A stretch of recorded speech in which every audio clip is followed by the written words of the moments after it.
नमस्कार, आप देख रहे हैं रितम और मैं हूं आपके साथ चेतना मनकोटिया। देश में बढ़ते कोरोना संक्रमण को देखते हुए केंद्र सरकार अलर्ट मोड पर है। ऐसे में केंद्रीय स्वास्थ्य मंत्री मनसुख मंडाविया की अध्यक्षता में आज सभी राज्यों के स्वास्थ्य मंत्रियों की उच्च स्तरीय बैठक हुई। बैठक में संक्रमण से निपटने के लिए विस्तृत चर्चा हुई और राज्यों को दिशा निर्देश जारी किए गए। बैठक में केंद्रीय मंत्री मंडाविया ने सभी राज्यों को जरूरी दिशा निर्देश देते हुए ट्रैक, ट्रेस और ट्रीटमेंट के बेहद महत्वपूर्ण फॉर्मूले को दोहराया। साथ ही केंद्रीय मंत्री ने आश्वासन दिया कि कोरोना से लड़ने में केंद्र की तरफ से जरूरी सहायता प्रदान करवाई जाएगी। उन्होंने कहा कि डरने की जरूरत नहीं है, हमें भ्रम से बचना होगा। कोरोना की जांच और जीनोम सीक्वेंसिंग बढ़ानी होगी। मंडाविया ने राज्य के स्वास्थ्य मंत्रियों से 10 और 11 अप्रैल को सभी अस्पतालों में बुनियादी ढांचे को लेकर मॉक ड्रिल करने को कहा है।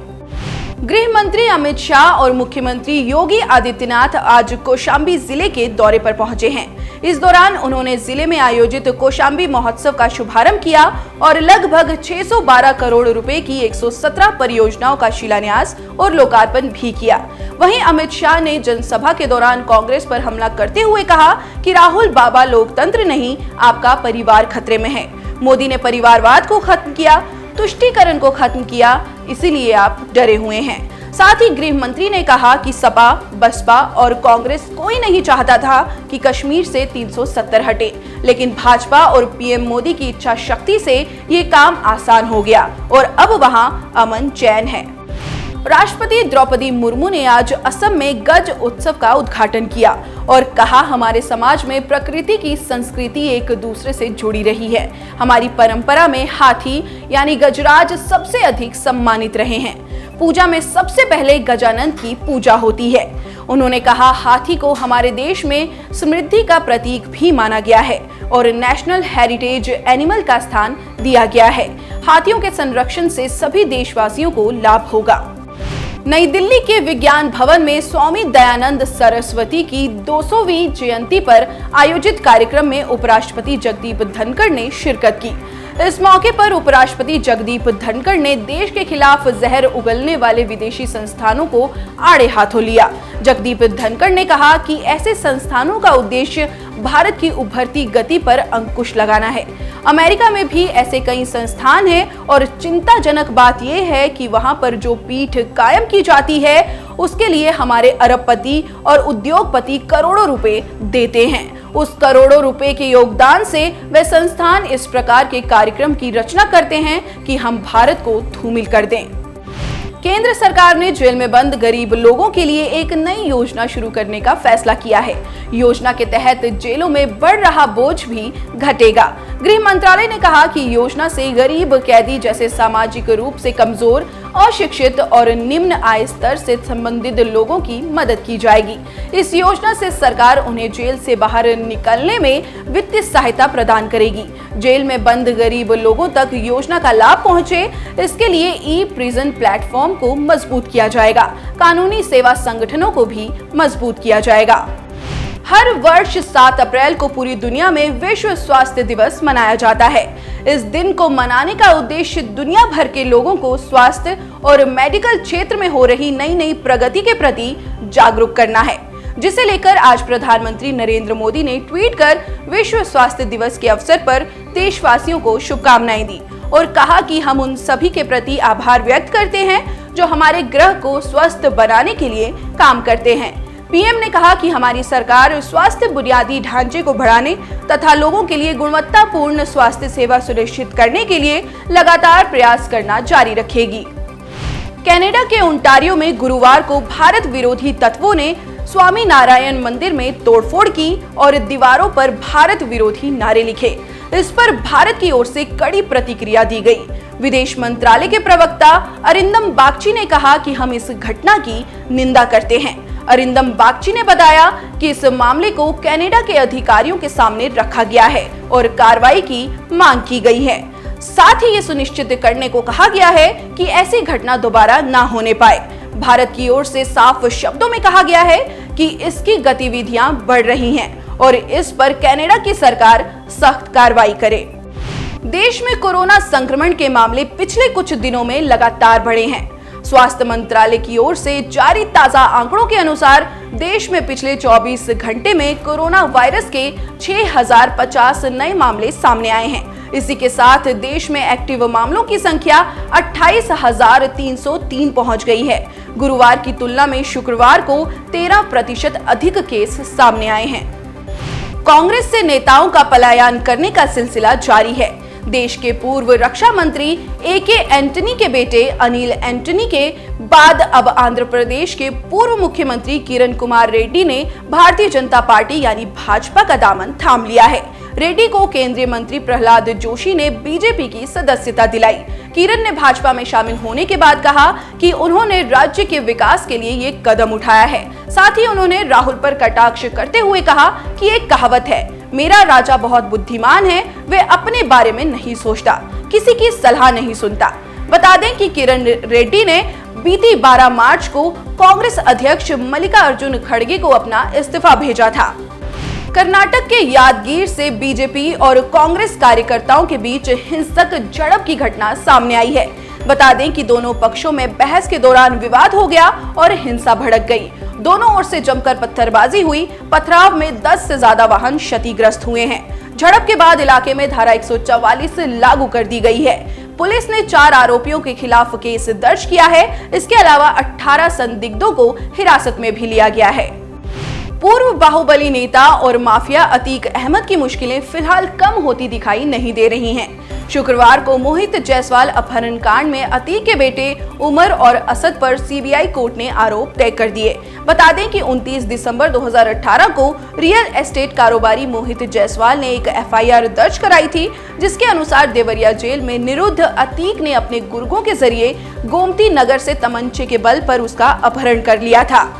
पूर्व सांसद व माफिया अतीक अहमद ने उसे एक सादे स्टाम्प पेपर पर दस्तखत करने को कहा था। जब उसने इनकार कर दिया तो अतीक ने अपने बेटे उमर तथा गुर्गे के साथ मिलकर उसे तमंचे व लोहे की रॉड से बेतहाशा पीटा। उसके बेसुध होते ही स्टाम्प पेपर पर दस्तखत बनवा लिया और करीब 45 करोड़ की संपत्ति अपने नाम करा ली। अतीक के गुर्गे ने उसकी एसयूवी गाड़ी भी लूट ली। मध्य प्रदेश के हस्तशिल्प उत्पाद ने बड़ी उपलब्धि हासिल की है। केंद्रीय वाणिज्य मंत्रालय के industry promotion and internal trade द्वारा मध्य प्रदेश के 6 उत्पादों को जीआई टैग प्रदान किया गया है। मध्य प्रदेश खादी ग्रामोद्योग बोर्ड के अनुसार डिंडौरी की गोंड पेंटिंग, ग्वालियर का कारपेट, उज्जैन की बाटिक प्रिंट, जबलपुर भेड़ाघाट का स्टोन क्राफ्ट, बालाघाट की वारासियोनी की साड़ी और रीवा के सुंदरजा आम को जीआई टैग प्रदान किया गया है। साथ ही प्रदेश में जीआई टैग प्राप्त उत्पादों की संख्या 19 हो गई है। जम्मू कश्मीर में हिंदुओं और मंदिरों को लेकर अब चर्चा एक बार फिर से शुरू हो गई है। मंदिरों की रक्षा करने के मामले में अब एसआईटी जांच होगी। जम्मू कश्मीर पीस फोरम द्वारा उपलब्ध कराए गए सबूतों के आधार पर उपराज्यपाल मनोज सिन्हा ने कश्मीर में मंदिर संपत्तियों के अवैध पट्टे और अवैध उपयोग के लिए की गई के एसआईटी जांच के आदेश दिए हैं। उत्तराखंड सचिवालय में सीएम पुष्कर सिंह धामी ने 6 अप्रैल को प्रदेश का पहला हेल्थ एटीएम स्थापित किया। हेल्थ एटीएम के जरिए 1 बूंद खून से 30 सेकंड के भीतर स्वास्थ्य संबंधी 72 तरह की जांच की जाएगी। सीएम ने 6 हेल्थ एटीएम और 40 ट्रू नेट मशीनों का लोकार्पण भी किया। वहीं इस मौके पर सीएम ने कहा कि 4 धाम यात्रा में देश दुनिया से आने वाले पर्यटकों को बेहतर स्वास्थ्य सुविधाएं देने के लिए यात्रा मार्गों पर ये हेल्थ एटीएम स्थापित किए जाएंगे। भारतीय नौसेना के युद्धपोतों में लगे एंटी सबमरीन रॉकेट RBU-6000 के एक्सटेंडेड वर्जन का सफल परीक्षण किया गया है। पहले इस रॉकेट की रेंज 5 किलोमीटर थी, जो कि बढ़कर 2 गुनी हो गई है। ये ऐसा रॉकेट है जो दुश्मन की पनडुब्बियों को समंदर में दफना सकता है। परीक्षण भारत के जंगी जहाजी INS चेन्नई पर किया गया। इस रॉकेट सिस्टम को दुनिया की 20 सेनाएं इस्तेमाल कर रही हैं। भारतीय नौसेना के कई जंगी जहाजों पर यह सिस्टम तैनात है। अयोध्या में जल्द ही राम मंदिर बनने वाला है, जिसे लेकर तैयारियां जोर शोर से चल रही हैं। तो वहीं उत्तर प्रदेश के मुख्यमंत्री योगी आदित्यनाथ 23 अप्रैल को पाकिस्तान समेत 155 देशों की नदियों के जल से अयोध्या में रामलला का जल अभिषेक करेंगे। बता दें कि मंदिर का गर्भगृह जनवरी 2024 को आम जनता के लिए खुलने वाला है। श्री राम के गर्भगृह में मकर संक्रांति वाले दिन जनवरी 2024 में श्री राम लल्ला विराजमान होंगे। श्री राम जन्मभूमि तीर्थ क्षेत्र के महासचिव चंपत राय ने ये जानकारी दी है। केंद्रीय मंत्रिमंडल ने भारतीय अंतरिक्ष नीति 2023 को मंजूरी दे दी, जिसका उद्देश्य अंतरिक्ष विभाग की भूमिका को बढ़ाना, इसरो मिशन की गतिविधियों को बढ़ावा देना और अनुसंधान, शिक्षा जगत, स्टार्टअप और उद्योग को बड़ी भागीदारी देना है।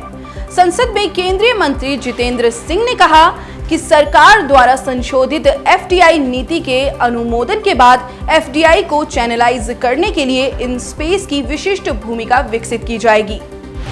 इसरो ने कहा कि गगनयान मानव अंतरिक्ष उड़ान कार्यक्रम के तहत L-110G इंजन का लंबी दूरी का परीक्षण तमिलनाडु के महेंद्रगिरी के इसरो प्रपोल्शन कॉम्प्लेक्स में 240 सेकंड में सफलतापूर्वक पूरा हो गया है। ये गगनयान मानव अंतरिक्ष उड़ान कार्यक्रम के लिए मील का पत्थर है। इस परीक्षण के साथ इंजन के सभी परीक्षण पूरे हो गए हैं। मानव रेटेड प्रक्षेपण यान 2 L-110G विकास इंजन का उपयोग करता है। गगनयान के लिए L-110 का डिजाइन और निर्माण लिक्विड प्रोपल्शन सिस्टम सेंटर में किया गया। अंतर्राष्ट्रीय मुद्रा कोष की प्रमुख ने कहा कि वैश्विक अर्थव्यवस्था 1990 के बाद से विकास के सबसे कमजोर दौर की ओर बढ़ रही है।